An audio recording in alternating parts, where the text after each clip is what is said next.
Hola, el día de hoy revisaremos Casa Tomada de Julio Cortázar. Casa Tomada es un cuento el cual entraría en la clasificación de textos narrativos. Sabemos que el cuento es una narración breve que nos va a presentar los personajes, los lugares y partes del cuento. Ok, vamos a ir por secciones, por partes. Entramos a los personajes. Los personajes son los que llevan a cabo la historia. Puede ser protagonista o antagonista. Si lo quieren ver de esta manera, los protagonistas son los buenos y los antagonistas son los malos, los que causan el problema o el conflicto.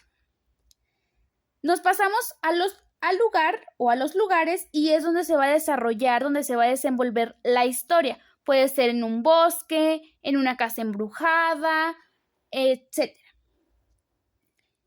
Y lo más importante son las partes de un cuento. Existen 3 tipos. Es el inicio, el desarrollo y el final. En el inicio se da a conocer la época o el tiempo, al igual que se da a conocer dónde se va a desarrollar.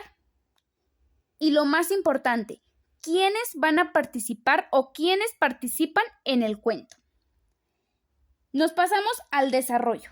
El desarrollo es la narración del problema. Es la parte más importante que se va a tardar más en describir. Y llegamos a una parte importante que es el clímax. Esta parte es la parte más interesante del problema. Después nos pasamos al final y es donde se termina la historia, para bien o para mal. Casa Tomada cuenta la historia de 2 hermanos que son expulsados por algo extraño que se apodera poco a poco de su propia casa hasta dejarlos en la calle. Comenzando, hablan sobre 2 hermanos, Irene y su hermano, que nos habla de la vida que llevan, su vida rutinaria y su vida tranquila. De las actividades que ellos dos realizan son las tareas del hogar, que es un trabajo que hacen juntos. Irene disfruta de tejer y el hermano disfruta de leer la literatura francesa, al igual que revisar las estampitas que le habían heredado su padre. Se despiertan desde las 7 de la mañana para comenzar con las tareas del hogar, para así terminar a las 11 y a las 12 en punto almorzar. Para esto pues solamente quedaban los platos sucios. Irene nunca se había casado. Ella había rechazado 2 pretendientes y el hermano pues perdió a su prometida María Esther. La edad de los personajes aproximadamente son de 30 a 40 años. El hermano le compra lana a Irene mientras él va a revisar la literatura francesa en el centro de la ciudad. Él siempre se preguntaba por qué Irene teje tanto si no tiene la necesidad de hacer esta actividad. Tal vez era para desestresarse o por aburrimiento, ya que pues como se menciona, pues ninguno de los dos estaba casado y no tenían hijos. Y pues vivían solos en la casa grande y espaciosa. Y aparte también no sabía por qué tejía si cada mes le llegaba dinero de los campos, es decir, pues no había ninguna necesidad de tejer.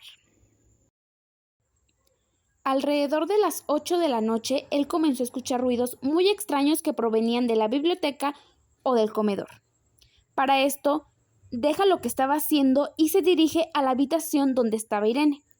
Y le dice que tuvo que dejar la puerta del pasillo cerrada porque han tomado parte del fondo. Irene dejó caer su tejido y miró con ojos de asombro, a lo cual le respondió: tenemos que vivir de este lado. Para esto, Irene se llevó su tejido, pero el hermano tuvo que dejar sus libros de literatura francesa. Y es así como en una pequeña habitación de la casa grande comienzan a vivir estos 2 hermanos.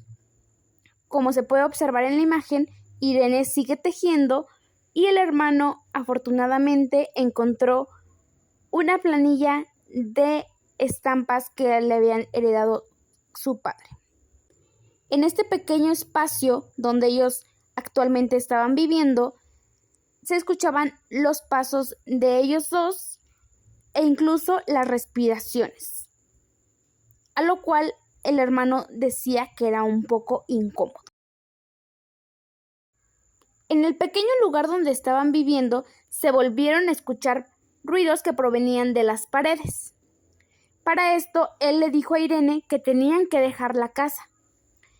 El hermano agarra las llaves, sale corriendo con Irene y ninguno de los dos toma sus cosas, es decir, no toman ni su tejido ni las estampas de colección. Salen y tiran las llaves a una alcantarilla y dice: no falta un vagabundo que quiera tomar la casa. Y es así como finaliza este breve cuento. Tal vez te surgieron muchas dudas en quién fue la persona que tomó la casa o qué había detrás de la casa.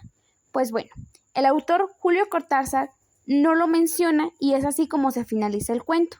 Se dice que esta historia fue por medio de un sueño que él tuvo y así fue como comenzó a escribirla y claramente a publicarla. Así que no hay ningún final detrás de esto. Si te gustaría conocer la casa en 360 grados, te dejo un link en los comentarios. Gracias.